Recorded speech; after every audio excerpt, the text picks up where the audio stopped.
Hello and welcome to my YouTube channel. If you're regular here, you know I review many photographic, audio and video related products. Now today is a fairly short video. I needed to find out if my Sony A7IV that I have here overheats. Now the A7IV is a fabulous camera. I'm really enjoying it. I went to London the other day, a couple of weeks ago with a colleague of mine, and we got some great images and a little bit of video, but primarily images. I'll leave some of the sample images that we took in London up on my Flickr page. I'll leave a link to them in this video so you can take a look at them there. But I needed to find out if this camera overheats in video. We've got some events coming up in a theatre, and they're long form events where they're going to be longer than like 20 minutes or 30 minutes. It's going to be in two halves, and I'm predicting the first half is going to be about an hour long. Same for the second half, maybe a bit longer due to presentations after the event. So I do need to know that this camera will not overheat on me. And I've looked at many YouTube videos, and a lot of people seem to think that the A7IV does overheat. Some people say it doesn't overheat. So I thought I'd do my own test. Now, I run them in my studio at home under room conditions, or the room temperature is about 22, 23 degrees. And what I did use was this little Ulanzi fan. Now this is a great little fan. I should leave again the link to this in the description of this video. It's about 35 quid here in the UK. Great value for money. You can power it via USB-C. You can see there you turn it on. You can even run it without USB-C, or you can run it permanently with USB-C. I actually run it on USB because if you don't, this only lasts for about 35-40 minutes, without running power into it. But you can run power into it. And there's two modes, mode 1 and mode 2. So the fan is stronger on mode 2. You just push this button and that will select which mode you want. And then, there we go, that button. And then once you've selected what mode you want, put it on the back of a camera, or you put it on the back of a camera first of all. And it will fit on virtually any camera that has a 3-inch articulating screen. Now the A7IV is great because it has got your 3-inch articulating screen, and all you do, it's got a spring-loaded mount on here. So all we do now, we literally just clip that on the back there, and you see that's now on the, I won't do it without dropping the camera, that's now on the back of the camera, and see there, spring-loaded, put the clip under the camera, but it's difficult doing it round the wrong way, that's it. And then that's now in there, and that helps to cool the camera body. Now, I needed to find out, will it run for longer than an hour before it overheats? I did it in room temperature, and it's got a temperature gauge actually on this Ulanzi fan, which is really handy. And I managed to get it up to 35 degrees. So it did increase in heat, and the camera did feel a little bit warm to the touch. It wasn't excessive, and I never got the overheating warning actually on the camera.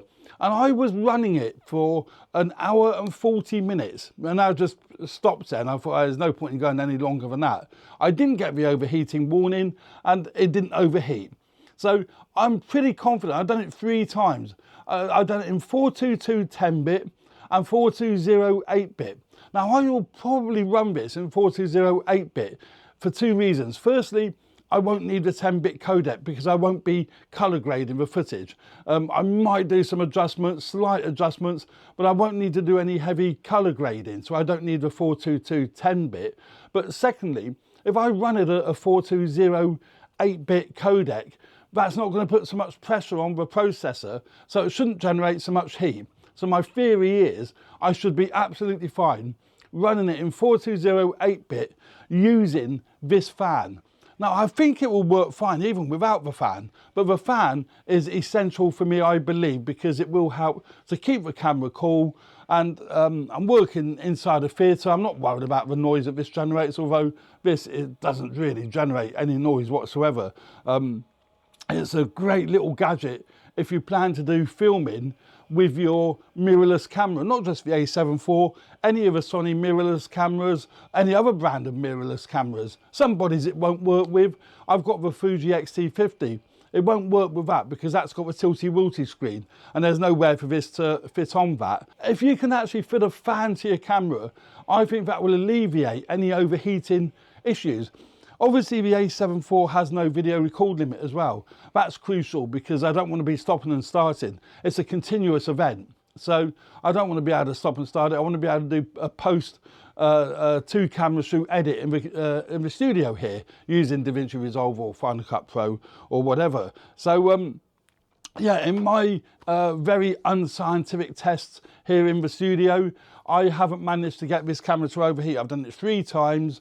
I've got up to 1 hour, 40 minutes. I could have gone longer than that because I didn't get the overheating warning. So that was fine for me. So I think if anyone is planning to use the A7IV for video and for long form content, I think provided you use a fan such as the Ulanzi fan, then you shouldn't have any issues. Although, as I say, I did do the test without the fan and it got a little bit warmer, but I certainly didn't get the overheating warning. The other thing to ensure, as everyone has said, you've got to set the temperature to high. When you take the camera out of the box, the temperature is set to normal. You've got to go into the menu and set it to high. So then that does alleviate overheating issues. So, and that's the same with pretty much all the modern Sony cameras. They all tend to have that setting. So yeah, great camera, great photography camera, lovely to handle. It's got the amazing grip, really nice grip. I also done that test on the internal battery. I wanted to see if I could run it on the internal battery as opposed to running it off a dummy battery and a power supply. The FZ100 battery was great. It got it down to, I think it's about 55%. So not even half of it was used to get to 1 hour and 40 minutes. So I know if I take 2 batteries, 1 for each half, because there will be an interval, then I've got no problem. So yeah, the little FZ100 battery is a beautiful battery, lasts a long time, and it's really good in the A7IV. I did leave a battery compartment open though. I left that open again to let a bit of heat out, and obviously with the fan on the camera, the monitor was open obviously because it wouldn't close anyway with a fan on it. So those 2 things I think helped to dissipate any heat build up, and running it off battery is just quick and easy. Stick it on a tripod, I don't have to worry about it then. Great controls, lovely to use, and I think it's going to be a great video camera. As I say, I've taken many stills with it. I love it as a photographic tool, but I think as a video tool it's going to be fantastic. So there we go. That's a quick thoughts process on using the camera and not getting it to overheat. Obviously I'll keep you informed if I do find it overheats, so I'll let you know, but I don't think it will for my purposes.